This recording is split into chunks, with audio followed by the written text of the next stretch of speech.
सुंदरवन नाम के जंगल में टूनी नाम की चिड़िया अपनी 3 बहुएं चुनमुन, गौरी, रूपा के साथ रहती थी। उसकी तीनों बहुएं बहुत ही अजीब थी, जिस कारण टूनी बहुत परेशान रहती थी। अब वो कैसे अजीब थी ये आप ही देख लीजिए। चलो आज हम सब शॉपिंग पर चलते हैं। हाँ हाँ चलिए नमा जी। अब जब चुनमुन दीदी जा रही हैं तो मैं भी जाऊंगी। अगर मेरी दोनों जेठानी जा रही हैं तो मैं भी जरूर जाऊंगी। तो चलो ना, अब क्या मुहूर्त निकलवाना पड़ेगा। वे सभी बाजार चली जाती हैं और एक कपड़े की दुकान पे घुस जाती हैं। तुम तीनों को जो भी पसंद है वो ले लो। माँ जी मुझे तो ये साड़ी पसंद है। मुझे भी यही वाली पसंद है। तो फिर मुझे भी यही चाहिए। हाय राम, दुकान में और भी साड़ियाँ हैं, वो देख लो। सभी को एक ही साड़ी लेनी है। नहीं माँ जी मुझे तो यही पसंद है, मैं तो यही लूंगी। अरे वो साड़ी वाले भाई, इस साड़ी के और पीस हैं क्या? हाँ हाँ मिल जाएंगे। तो ऐसा कर, इस साड़ी के 3 पीस पैक कर दे। तीनों एक ही साड़ी लेकर घर आ जाती हैं। टूनी थोड़ा थक जाती है तो अपनी बहुओं से कहती है, बहुओं मेरे लिए चाय बनाकर ले आओ, मैं बहुत थक गई हूँ। माँ जी मैं भी थक गई हूँ, मेरे से तो चाय नहीं बनाई जाएगी। मुझसे भी नहीं, मैं तो पैरों में दर्द के कारण बहुत परेशान रहती हूँ। माँ जी मेरी तरफ ऐसे मत देखिए, आप लोग थके हो सकते हैं तो क्या मैं थकी नहीं हो सकती? मैं भी थकी हुई हूँ, मैं तो जा रही हूँ अपने कमरे में सोने। माँ जी मैं भी जा रही हूँ। मैं भी माँ जी। हाय राम, पता नहीं क्या होगा मेरा। कहाँ से ये 3 अजीब बहुएं मेरे गले पड़ गई। इन्होंने तो मेरी जिंदगी का नाश ही कर दिया। कहने को 3 बहुएं हैं पर काम की एक भी नहीं। बेचारी 3 बहुओं के होते हुए टूनी को ही चाय बनानी पड़ती है। एक दिन चुनमुन फोन पर बात करती हुई बाजार जा रही थी तो कुछ चोर उसका फोन छीन लेते हैं और चुनमुन रोते हुए वापस आ जाती है। क्या हुआ चुनमुन, तुम रो क्यों रही हो? क्या हुआ? मेरा फोन बाजार में चोरी हो गया। तो तुम्हें फोन बाजार में लेके जाने की जरूरत ही क्या थी? मुझे क्या पता था कि बाजार में चोर बैठे हैं, पता होता तो फोन थोड़ी ना लेके जाती। चलो अब चुप हो जाओ, मैं तुम्हें नया फोन लाकर दे दूंगा। सच में? हाँ हाँ। तो मुझे इस बार एप्पल वाला फोन चाहिए, सभी पक्षियों के पास आजकल वही होता है। तभी वहाँ गौरी और रूपा भी अपने अपने पतियों के साथ आ जाती हैं। क्या हुआ चुनमुन दीदी? गौरी मेरा बाजार में फोन चोरी हो गया, अब मैंने इनसे कहा है मुझे नया फोन दिला दीजिए। कौन सा फोन ले रही हो आप? एप्पल का फोन, इस बार तो वही लूंगी मैं। क्या एप्पल का? मुझे भी एप्पल का फोन चाहिए। सुनो जी, मुझे भी एप्पल का फोन दिलवा दो ना। पागल हो गई हो क्या तुम? तुम्हारे पास तो पहले ही फोन है, नए फोन की तुम्हें क्या जरूरत? अच्छा तो ये बात है, ये लो टूट गया, मेरा फोन भी टूट गया, अब तो दिलवाओ नया फोन। बेचारी बड़े दुविधा में फंस जाते हैं वे तीनों कि करे तो क्या करें, और मदद के लिए अपनी माँ के पास जाते हैं। अब भला मैं तुम्हारी क्या मदद करूं? मैं तो खुद इन तीनों से परेशान हूं। लेकिन माँ, उन्होंने इस बार एप्पल फोन की डिमांड की है और तुम जानती हो एप्पल फोन कितना महंगा होता है। उन फोन दिलाने गए तो हम तीनों को अपनी अपनी एक किडनी बेचनी पड़ जाएगी। रुको मैं कुछ करती हूँ। तभी वे तीनों बहुओं के पास जाती है। देखो जी, अगर हमें कल तक फोन नहीं मिला ना तो हम तीनों अपने अपने मायके चली जाएंगी, वो भी हमेशा के लिए। वो तीनों डर जाते हैं और तुरंत तीनों एक एक एप्पल का फोन लेकर आ जाते हैं। ये देखकर टूनी भी अपने बेटों से कहती है, मुझे भी अब एप्पल का फोन ला दो, नहीं तो मैं तुम्हें अपनी जायदाद से बेदखल कर दूंगी। क्या माँ, अब तुम भी? और मैं क्यों नहीं, मेरा भी मन करता है कि मैं भी एप्पल का फोन चलाऊं। ये सुनकर वे तीनों बेहोश हो जाते हैं और टूनी और उसकी तीनों बहुएं हंसने लगती हैं। रामपुर के जंगल में टूनी नाम की चिड़िया अपने पिता सोनू के साथ रहती थी। टूनी की माँ कमला की टूनी के बचपन में ही मौत हो गई थी, इसीलिए बेचारी टूनी को माँ का प्यार नहीं मिल पाया। पर उसके पिता सोनू अपनी बेटी का बहुत ख्याल रखते थे और उसे किसी चीज की कमी नहीं होने देते थे। उसकी हर ख्वाहिश वे उसके कहने से पहले ही पूरी कर दिया करते थे। सोनू के शहर में एक बड़ी दुकान थी और उन्हें पैसों की कोई कमी नहीं थी। यूं ही एक दिन जब टूनी और उसके पापा बाहर घूमने गए तो उनके पास एक भिखारी भीख मांगने आया। भगवान के नाम पर कुछ दे दो मालिक, भगवान आपका भला करेगा। ये लो बाबा, और अगर और कुछ चाहिए हो तो बता दीजिएगा। नहीं नहीं मालिक, आपने इतना दे दिया यही काफी है, भगवान आपको खूब तरक्की दे। इसके बाद वे दोनों वहाँ से चले जाते हैं। फिर सोनू अपनी बेटी टूनी से कहता है, बेटा टूनी, मैं तुम्हें कुछ समझाना चाहता हूँ, ध्यान से सुनना। देखो बेटी, चाहे भगवान का दिया हमारे पास सब कुछ हो और हमें किसी भी चीज की कमी ना हो, पर फिर भी हमें किसी भी चीज को लेकर घमंड नहीं करना चाहिए और हमेशा गरीबों की मदद करनी चाहिए, क्योंकि गरीबों की मदद से जो पुण्य मिलता है वो किसी भी चीज से बड़ा होता है। हाँ पापा, मैं आपकी बात समझ गई और अब से मैं ऐसा ही करूँगी, हमेशा गरीबों की मदद करूँगी। और पापा, जब मैं कमाने लगूंगी तो मैं भी ऐसे गरीब लोगों के लिए जरूर कुछ ना कुछ काम करूँगी। शाबाश मेरी बेटी, मैं यही तो चाहता हूँ कि मेरी बच्ची तुम कभी भी अपने पैसों पर घमंड मत करना और गरीबों की मदद करना। ऐसे ही कुछ दिन बीत जाते हैं। फिर टूनी का दोस्त एक दिन उससे मिलने आता है। अरे टूनी, कैसी हो तुम? अरे कालू, तुम आओ आओ, अंदर आओ ना। अरे टूनी, अंदर आने का समय मेरे पास नहीं है, मुझे अभी कहीं जाना है। कहाँ जाना है? अरे अरे कुछ नहीं, बस मैं लॉटरी के टिकट खरीदने जा रहा हूँ, चलो तुम भी मेरे साथ चलो। नहीं कालू, मैं तो तुम्हारे साथ नहीं चल सकती, मेरे पापा को यह सब पसंद नहीं है, वैसे भी यह सब अच्छी बात नहीं है। पर क्यों टोनी, अगर तुम भी मेरे साथ चलोगी तो हम दोनों एक एक लॉटरी खरीद लेंगे और जिससे तुम्हें भी फायदा हो जाएगा। नहीं कालू, मुझे तो इसकी जरूरत नहीं है, मेरे पापा के पास पैसों की कोई कमी नहीं है और वैसे भी मुझे कभी भी पैसों की जरूरत होती है तो मैं पापा से मांग लेती हूँ और वो मुझे दे देते हैं। हाँ मैं जानता हूँ टूनी कि तुम्हें पैसों की कोई जरूरत नहीं है, पर मुझे तो पैसों की जरूरत है ना, क्योंकि मेरी माँ की तबीयत बहुत खराब है और मेरे पास उनके इलाज के लिए पैसे भी नहीं हैं, और अगर उनका समय से इलाज नहीं हो पाया तो मेरी माँ चुप हो जाओ कालू, अगर आंटी की तबीयत इतनी खराब है तो मैं तुम्हें पैसे दे देती हूँ, रुको मैं अभी लाती हूँ। टूनी अपने कमरे में जाती है और कुछ पैसे लाकर कालू को दे देती है। इससे तो काम नहीं चल पाएगा ना कालू? नहीं टूनी, इससे तो कुछ नहीं हो पाएगा। ठीक है, तो मैं भी तुम्हारे साथ एक लॉटरी खरीद लूंगी और अगर वह लग गई तो वह पैसे मैं तुम्हें दे दूंगी। मदद के लिए शुक्रिया टूनी, चलो अब चलो। इसके बाद वे दोनों उस लॉटरी की दुकान पर जाते हैं और वहाँ जाकर एक एक लॉटरी खरीद लेते हैं। हे भगवान, बस ये लॉटरी लग जाए। उम्मीद रखो, सब ठीक हो जाएगा और भगवान ने चाहा तो तुम्हारी लॉटरी जरूर लग जाएगी। अब वे दोनों अपने अपने घर आ जाते हैं। फिर अगले दिन कालू भागता भागता टूनी के घर आता है और खुशी से कहता है, अरे टूनी टूनी बाहर आओ, जल्दी जल्दी बाहर आओ। अरे कालू क्या हुआ, तुम इतनी सुबह सुबह, सब ठीक तो है ना? हाँ टूनी, सब ठीक है और मैं तुम्हें एक गुड न्यूज देने आया हूँ। क्या गुड न्यूज? अरे टूनी, हमने जो कल लॉटरी की टिकट ली थी उसमें से तुम्हारी लॉटरी लग गई है और वो भी 1 करोड़ की। क्या सच में कालू, मेरी 1 करोड़ की लॉटरी लग गई? हाँ हाँ, ये देखो न्यूज़पेपर में आया है। टूनी न्यूज़पेपर पढ़ती है और अपनी लॉटरी के टिकट का नंबर चेक करती है। अरे हाँ कालू, ये तो सच में मेरी लॉटरी निकल गई। पर तुमने भी तो एक लॉटरी खरीदी थी ना, उसका क्या हुआ? टोनी, मेरी लॉटरी तो नहीं निकली।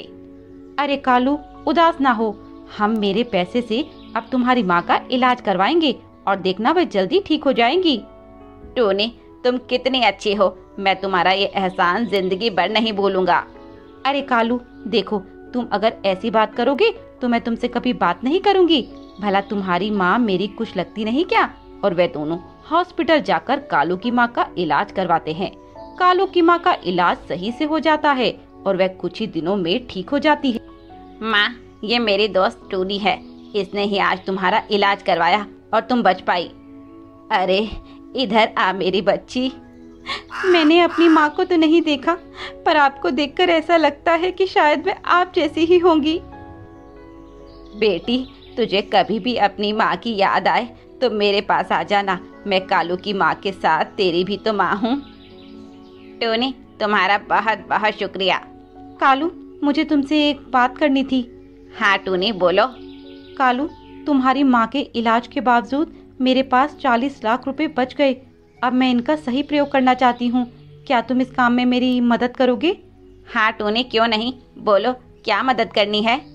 कालू, मैं गरीब पक्षियों की मदद करना चाहती हूँ और ये अब से नहीं, बल्कि जब मेरे पास पैसे नहीं थे तब से मैंने सोच रखा था कि भविष्य में जब भी मेरे पास पैसे आएंगे तो मैं इन लोगों की मदद करूंगी। हम इनकी मदद कैसे कर सकते हैं टूनी? मैं इन पैसों से इन सभी गरीबों की मदद करूंगी। मैं ये पैसे इन पक्षियों में बांट दूंगी ताकि वे अपना अपना काम शुरू कर सकें और अपने पैरों पर खड़े हो सकें। अरे वाह टूनी, यह तो बहुत अच्छा आइडिया है। अब वे दोनों जंगल के गरीब पक्षियों के पास जाते हैं और उन्हें 5,000 रुपए की मदद करते हैं। फिर एक दिन टूनी के कामों के बारे में न्यूज़पेपर में छपता है, जिसे टूनी के पापा पढ़ लेते हैं। अरे टूनी बेटा, इधर आना। हाँ पापा, क्या हुआ? बेटी, तेरे बारे में न्यूज़पेपर में आर्टिकल लिखा है कि गरीबों की मसीहा बनी टूनी नाम की एक चिड़िया। हाँ पापा, ये मेरे ही बारे में लिखा है। पर बेटी, तेरे पास इतने पैसे कहाँ से आए? पापा, मैंने एक बार कालू के कहने पर लॉटरी की टिकट खरीदी थी। वे लग गई और मुझे उससे जो पैसे मिले मैंने उससे कालू की माँ का इलाज करवाया और बाकी बचे पैसों से इन गरीब पक्षियों की मदद की। अरे मेरी बेटी, मुझे तुझ पर गर्व है। मैं ये सोचता था कि शायद मैं एक माँ की कमी पूरी नहीं कर पाऊंगा और तुझे वे सारे संस्कार नहीं दे पाऊंगा जो एक माँ दे सकती है। आज मेरी बेटी, तूने मेरा सर फक्र से ऊंचा कर दिया। टूनी के पिता अब बहुत खुश थे और जब कभी भी बाहर जाते तो सब उसे टूनी के पिता के नाम से बुलाते। तभी एक दिन वे बाबा टूनी के पास आए। ये वो पैसे हैं जो तूने मुझे दिए थे। ये ले, पी मेरा स्पेशल नारियल पानी। ये काम मैंने तेरे ही पैसों से किया है और अब मेरा ये काम बहुत अच्छा चलने लगा है। मुझे किसी चीज की कोई कमी नहीं है बेटा, बस ये सब तेरी वजह से हुआ है। टूनी ये देखकर बहुत खुश थी कि उसके द्वारा की गई मदद से कई गरीब पक्षियों की जिंदगी बन गई और अब वे सुख की जिंदगी जी रहे हैं। सच कहा है किसी ने कि करोड़पति होने से कुछ नहीं होता, दिल भी करोड़पति होना चाहिए। कालू और चुनमुन पहली बार माता पिता बनने वाले थे। उनको एक बेटे की आस थी। उनका ये मानना था कि बेटे के होने से उनका बुढ़ापा सुधर जाएगा और उनको बेटियों की जिम्मेदारी नहीं उठानी पड़ेगी। अगर पहले बेटा हो जाए तो बहुत अच्छा होगा। हाँ, मेरी सहेलियों के भी पहले लड़का ही हुआ है, इसलिए मैं चाहती हूँ मेरा भी पहले एक बेटा ही हो। पर भगवान की इच्छा के सामने भला किसकी चलती है? उसे जो मंजूर होता है होता तो वही है। कालू पिता बन गया। चुनमुन ने एक बेटी को जन्म दिया, जिसे देखकर कालू और चुनमुन बहुत दुखी हो गए। हाय राम, मेरी तो किस्मत ही फूट गई। पहले ही बेटी हो गई। मैं तो अब इसका मुंह भी नहीं देखूंगा। तुम इसे मेरे सामने मत लाना। पता नहीं ये कैसे हो गया। मैंने तो भगवान से सिर्फ लड़का ही मांगा था। लगता है हमारी किस्मत ही खराब है। कितनी भाग्यशाली होती हैं वे पक्षी चिड़िया जिनका पहले ही बेटा हो जाता है। अब तो बस हमें और इंतजार करना होगा। अगली बार बस बेटा हो जाए। अगर बेटी हो गई तो हम कहीं के नहीं रहेंगे। पर कहते हैं ना, होनी को कोई नहीं टाल सकता। जिसके नसीब में जो लिखा है उसे वो मिलकर ही रहता है। इस बार कालू और चुनमुन को फिर एक बेटी हुई। इस बार तो उनके घर में मातम सा पसर गया। हे भगवान, तूने हमें किस जन्म की सजा देने के लिए पैदा किया है? एक तो पहले ही एक लड़की थी और तूने इस बार भी एक लड़की भेज दी। अब तो दो दो लड़की आ गई हमारी छाती पर मूंग दलने। अरे ये लड़कियां तो अपने घर चली जाएंगी और साथ ही साथ हमें कंगाल कर देंगी। बेटा होता तो कम से कम हमारा वंश तो आगे बढ़ता। वे दोनों अपनी दोनों बेटियों से जरा भी लगाव नहीं करते थे। उन्हें वे बेमतलब मारा करते और ताने दिया करते। पता नहीं किस मनहूस घड़ी में तुम दोनों मेरे गले पड़ गई। अरे अच्छा होता जो तुम पैदा होते ही मर जाती। कम से कम मुझे ये दिन तो नहीं देखना पड़ता। चुनमुन अपनी बड़ी बेटी टूनी और छोटी बेटी मुनी को बहुत परेशान करती और दिन भर उन्हें काम में लगाए रखती और उन्हें खाने को भी बचा कुचा देती थी। माँ, ये तो रात का खाना है, हमें ताज़ा खाना दो ना। आहा, मैडम को ताज़ा खाना चाहिए। अरे शक्ल देखी है तुमने अपनी? तुम्हें यही खाना होगा। खाना है तो खाओ, वरना जाकर मरो कहीं। टूनी और चूनी अपनी माँ की ये बात सुनकर फूट फूट कर रोने लगती हैं। चुनमुन एक बार फिर से माँ बनती है। इस बार उनकी मुराद पूरी हो जाती है क्योंकि इस बार उन्हें बेटा होता है, जिसे देखकर कालू फूला नहीं समाता। हे भगवान, तेरे घर में देर है अंधेर नहीं। आखिरकार तूने मुझे बेटा दे ही दिया अब तुम देखना चुनमुन, मैं अपने बेटे की परवरिश कैसे करता हूँ। मैं इसे कभी किसी चीज की कोई कमी नहीं होने दूंगा, इसकी हर इच्छा पूरी करूंगा। उन दोनों ने उसका नाम राज रखा और वे उसे एक राजकुमार की तरह पालने लगे। दोनों बहनें टूनी और मुनी भी अपने छोटे भाई का बहुत ख्याल रखती और उसे खूब प्यार करती। अपने हिस्से का खाना भी वे उसे खिला देती थी। अरे अरे, तू तो मेरा सोना बाबू है ना। चुप हो जा, चुप हो जा। देख तेरी दीदी क्या लाई है तेरे लिए, ये देख। दीदी, ये छुनछुना तो वही है ना जिसे आप कल बाजार से लाई हो? हाँ मुनी, मेरे पास कुछ पैसे थे जो मैंने कई महीनों से बचा कर रखे थे, उसी से मैं राज के लिए लाई हूँ। अच्छा है ना? हाँ दीदी, बहुत अच्छा है। चुनमुन और कालू अपनी बेटियों को बिल्कुल पसंद नहीं करते थे। वे तो उन दोनों से छुटकारा पाना चाहते थे और उनमें बहुत भेदभाव करते थे। मामा, मुझे भी दो ना हॉर्लिक्स वाला दूध। हट जा यहाँ से, ये तेरे लिए नहीं है, ये मेरे प्यारे बेटे राज के लिए है। वैसे भी तुम दोनों दिन भर मेरा खून चूसती रहती हो, वो क्या काफी नहीं जो तुम्हें हॉर्लिक्स पीना है? मुन्नी उदास होकर वहाँ से चली जाती है। ऐसे ही एक दिन कालू कुछ आम लेकर आता है। आम आम, ये तो मुझे बहुत पसंद है। अरे वाह आम, पापा मुझे भी दो ना एक आम। हटो हटो, छुओ मत उसे। पहले आम मेरा बेटा राजा खाएगा और जब कुछ बच जाएगा तो तुम दोनों खा लेना। पर पापा, ऐसा क्यों? हम तो राज से बड़े हैं ना, तो हम ये आम पहले क्यों नहीं खा सकते? तुम्हें बोला ना, एक बार बात समझ नहीं आती। पर क्यों पापा, आप हमेशा हमारे साथ ऐसा क्यों करते हैं? क्योंकि तुम लड़कियां हो, लड़कियां, और लड़कियां पराया धन होती हैं। अरे एक दिन तुम दोनों अपने ससुराल चली जाओगी और पीछे से हमारा ख्याल तो हमारा बेटा राज ही रखेगा ना, और तुम हमें लूट कर अपने ससुराल चली जाओगी। पर पैसा कमा कर तो बेटा ही लाएगा, वही तो हमारे बुढ़ापे का सहारा बनेगा और हमारे वंश को आगे बढ़ाएगा। नहीं पापा, हम ऐसा नहीं करेंगे। हम भी कमाएंगे और आपको पैसे लाकर देंगे और आपके बुढ़ापे का सहारा बनेंगे। चुनमुन और कालू उन दोनों की बातों पर हंसने लगे। कालू अपने बेटे के लिए नए नए महंगे कपड़े लाता और अपनी बेटियों के लिए फटे पुराने कपड़े। टूनी दी, ये कपड़े तो फटे हुए हैं ना? हाँ मुनी, पर हम क्या करें, हमारे नसीब में यही है। पर टूनी दी, ऐसा क्यों? वो देखो, राज के लिए पापा कितने महंगे और सुंदर कपड़े लाए हैं और हमारे लिए गंदे से। मुन्नी, वो इसलिए क्योंकि पापा राज को हमसे ज्यादा चाहते हैं और उसी को प्यार करते हैं। ऐसे ही कुछ दिन बीत गए। कालू ने अपनी बेटियों का दाखिला जंगल के एक सरकारी स्कूल में करवा दिया और सोनू को शहर के सबसे बड़े स्कूल में भेजा। हमें चिंता करने की कोई जरूरत नहीं है, उन्हें सरकारी स्कूल में डाल दिया, वहीं वे पढ़ लेंगी। स्कूल से वजीफा, ड्रेस, किताबें सब मिल जाएगी और सोनू को बड़े स्कूल में पढ़ाएंगे। हाँ जी, आपने सही किया। वैसे भी लड़कों का पढ़ना लिखना ज्यादा जरूरी है, लड़कियों का क्या है, वो अगर एक बार पढ़ेंगी भी नहीं तो कौन सा काम रुक जाएगा। हमें इससे जो पैसे मिलेंगे उससे हम आगे चलकर राज को एक बड़े से इंग्लिश मीडियम स्कूल में पढ़ाएंगे। हाँ टोनी, यह बहुत अच्छा रहेगा। अगर वह एक बड़े स्कूल में पढ़ेगा तो जिंदगी में कुछ बड़ा कर पाएगा और हमारा जीवन भी सुधर जाएगा। लेकिन अपने माँ बाप के इतने प्यार ने उस राज को बिगाड़ दिया। उसे अपने माँ बाप से जो भी पैसे मिलते वह पूरे ऐशो आराम से उन पैसों को उड़ा देता। थोड़े दिनों बाद राज की जरूरतें बढ़ने लगी और उसकी फिजूल खर्ची भी बढ़ गई। पापा, मुझे 5,000 रुपए चाहिए। पर राज बेटा, तो इतने पैसों का क्या करेगा आखिर? अरे पापा, मुझे नए कपड़े और जूते खरीदने। बेटा, अभी तो कुछ दिनों पहले तुझे नए कपड़े और जूते लाकर दिए थे, वो सब पुराने हो गए, मुझे नए लाने हैं। पर बेटा, मैं इतनी जल्दी जल्दी पैसे कहाँ से लाऊं? राज अपने पिता पर ऐंठ गया और अकड़ते हुए बोला, देने तो आपको पड़ेंगे पापा। राज के पास पैसे सच में नहीं थे। उसने अपने दोस्त से पैसे मांगकर राज को दिए, पर राज ने जिस तरीके से कालू से बात की उससे कालू को बहुत धक्का लगा। उसने सपने में भी ऐसा नहीं सोचा था कि उसका बेटा उससे इस तरीके से बात करेगा।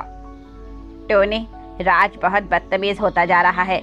आज उसने मुझसे अकड़ते हुए बात की और पढ़ाई में भी कुछ मन नहीं लगा रहा। जब देखो अपने आवारा दोस्तों के साथ घूमता रहता है। और टूनी और मुन्नी को देखो, दोनों बेचारी हमेशा पढ़ती रहती हैं और हर साल अपनी क्लास में फर्स्ट आती हैं और घर का काम भी करती हैं। तो क्या हो गया? घर का काम तो वही करेंगी ना, और कौन करेगा। ऐसे ही कुछ साल बीत गए। राज अब जवान हो गया और उससे अपने कॉलेज की एक लड़की से प्यार हो गया जिसका नाम मेनका था। वह अपने माँ बाप की इकलौती बेटी थी। देखो राज, मैं तुम्हें पहले ही बता देती हूँ, मेरे माँ बाप को घर जमाई चाहिए। और हाँ, हमारी शादी में तुम्हारे माँ बाप शामिल नहीं होंगे और ना ही तुम्हारे घर जाऊंगी। तुम्हें शादी के बाद सारे रिश्ते नाते तोड़ने होंगे। राज ने एक पल भी नहीं लिया सोचने के लिए और तुरंत ही हाँ कर दी और अपने माता पिता को छोड़कर मेनका से शादी कर ली और उसके घर पे रहने लगा। अब कालू और चुनमुन अकेले रह गए। जिस बेटे के लिए उन्होंने अपनी जवानी गंवा दी, उस बेटे ने उन्हें बुढ़ापे में साथ नहीं दिया और उन्हें छोड़कर चला गया। उनके बुढ़ापे का सहारा उनको छोड़ के बिना सोचे समझे चला गया। पापा, ये लीजिए, मिठाई खाइए। मेरा पुलिस इंस्पेक्टर बनने का सपना पूरा हो गया और मैं अब पुलिस इंस्पेक्टर बन गई। मुबारक हो बेटी, आखिरकार तेरी मेहनत रंग लाई। हाँ पिताजी, और मुन्नी का भी इनकम टैक्स ऑफिसर बनने का सपना पूरा हो गया। तुम दोनों को बहुत बहुत मुबारक हो बेटी। बेटी, तुम मुझे माफ कर दो। मैंने तुम्हारे साथ हमेशा भेदभाव किया और राज को तुमसे ज्यादा चाहा और उसकी हर इच्छा पूरी की और तुमसे कभी प्यार के दो मीठे बोल नहीं बोले। पापा, जो बीत गया आप उसे भूल जाइए और एक नई शुरुआत कीजिए। अब आप हमारे साथ रहेंगे और हम आपकी देखभाल करेंगे। कालू और टूनी को अब अपनी गलती का एहसास होता है कि वे दोनों कितने गलत थे